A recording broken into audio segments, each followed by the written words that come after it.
This is too much. Their voices, it's like listening to thunder. Hey, they're something, ain't they? Good Lord, you're nothing but a skeleton. And you can see me? Even though I got no eyes, pretty wild, huh? Name's Boston Brand. I'm a ghost. Nice to meet you. So, this place, this void, it's your realm? Mine? Nah. I just enjoyed bopping around ethereal planes from time to time. Always liked to travel. Used to be with the circus. I was a daredevil trapeze jockey. Now I'm the agent of a higher power. Can you imagine? Wait, who am I talking to? Of course you can. No offense, Padre. Pastor. And no, frankly, I can't imagine any of this. Since seminary, I've been more philosopher than priest. In my church, I preach that God is not a person, but rather a force with many names. Works for me. One that motivates us to master our own fate. I never believed in the old world notion of assigning a physical face to that force or its agents. Oh, you're on the right track, Padre. But now, seeing this, tell me, is the specter truly an angel? Oh, absolutely. An angel of death. What? Don't get me wrong. He used to be a normal Joe, a cop as I recall, named Jim Corrigan. But from the moment he got tapped by the big G to be an avenging spirit, he started to lose touch with his human side. Long time ago, he was a superhero himself. Since then, he's gotten weirder. And now, well, to tell you the truth, you can't be sure whose side he'll take in any of this. Capiche? Norman McKay. And speaking of the angel, good talking with you, Padre. Don't be in any hurry, but when you get to the other side someday, look me up. So long. Bye. Spectre, that man, that ghost, he said you were... Come, Norman McKay. We must leave.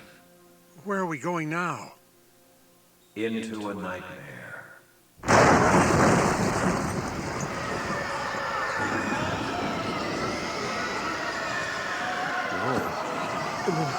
No, no. Terrible. Superhuman slaughtering the innocent, ravaging the cities. No, no. And projection. Those things on the video screen, they never happened, Mr. Luther. But they could have. And really, that's the point, isn't it? Superhumans can do anything they please. They can maim, they can kill, they can make the world a very ugly place. Fortunately, you don't have to take part in their world, do you? No. No! That's right. You'll stay right where I order you to stay. Our old friend Sivana saw to that, didn't he? Oh, what's this? Looks like Sivana's little worm friend has done its job and is crawling back out of your ear, my boy. Let me get that. Ingenious little bugger, Sivana was. Do you suppose that when they coined the term mad scientist, they were thinking of him?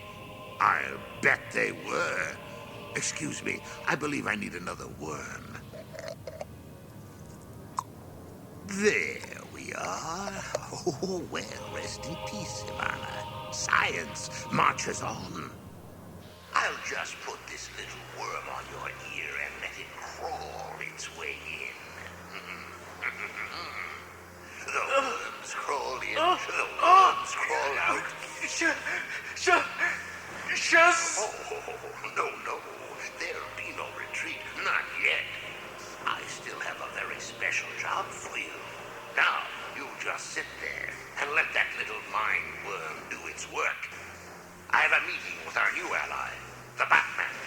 I must say, he's not nearly as clever as I had expected. Perhaps age is finally retarding his brain. I'd say that little microtransmitter I planted in Luther's private laboratory is worth the fortune it took to build. Ah, Batman, there you are. I was just talking about you. Luther, were you? I was just in your factory, watching the production line. Ah, yes. The army of robotic Bat Knights that we're building together. What do you think? I think you authorized triple shifts without telling me. Strength is in numbers. It took you a long time, but you finally learned that. But those Bat Knights, magnificent, aren't they? Between your design and my production, the Justice League doesn't stand a prayer of survival. Soon, we will be able to crush them with an unyielding legion of steel soldiers. I can feel your pulse throb from here, Luther. Don't double-cross me. Our objective is world order, not world domination. Don't forget your agenda. Oh, I wouldn't dream of it. Now come, I believe we both have a meeting to decide what we should do next.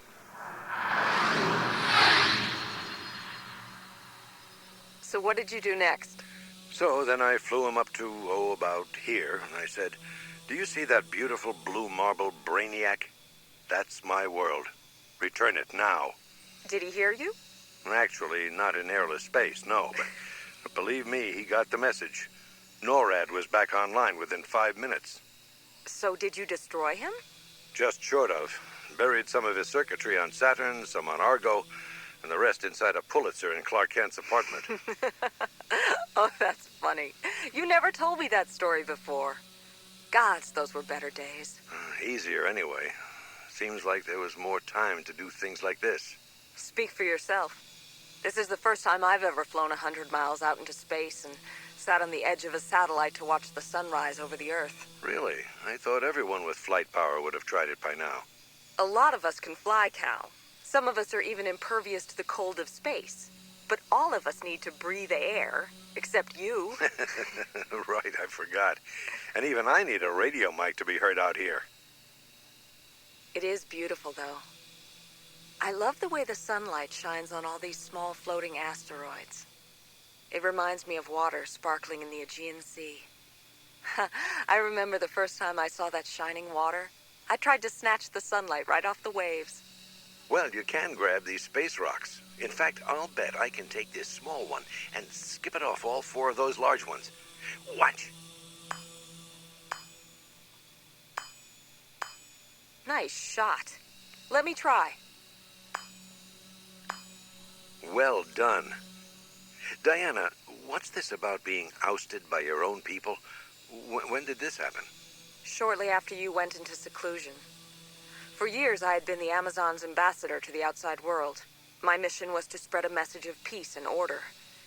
As the world continued to darken, there was some doubt as to how well I had done my job.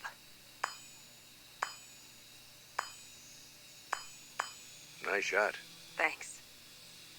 My Amazon sisters, my own mother, came to suggest that I had perhaps failed. They actually put me on trial. I pled my case, but in the end they decreed that I had indeed not changed man's world, that it had changed me.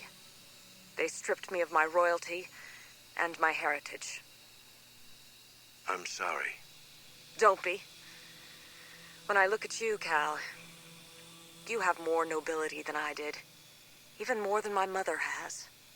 I'm not like a king. I certainly don't try to be. You don't have to do anything on purpose, Cal. You were born to it. I remember when you first appeared and there were articles about you everywhere. Somebody wrote that if Krypton never blew up, you might have grown up to be a plumber or a school teacher. I wrote that. I mean, Clark Kent did. The first time I interviewed myself. What's wrong with plumbers and school teachers? Nothing. But they're metaphors for ordinary people. And I don't think even you believe that you would ever have grown up to be ordinary. Not on Earth or on Krypton or anywhere else. Because what I failed to do, you do without even trying. What's that? Get people to change their behavior for the better, just by being better than they are. Mind if I borrow your golden lasso? Cal, I'm talking about something important. I know. I'm just not comfortable discussing it. Your lasso? Here. I'm surprised you want to touch it. It's magic, and I know how much it bothers you. Never had any use for magic. Even so, it serves its purpose. I doubt even you could break this rope. Maybe, maybe not. I do know that you can forget magic and just use a few mathematical principles and good hand-eye coordination any day to do this. You roped 3 of those small asteroids together. And a little heat vision to seal the deal. There. Out of many, one. A good lesson for us. Is it?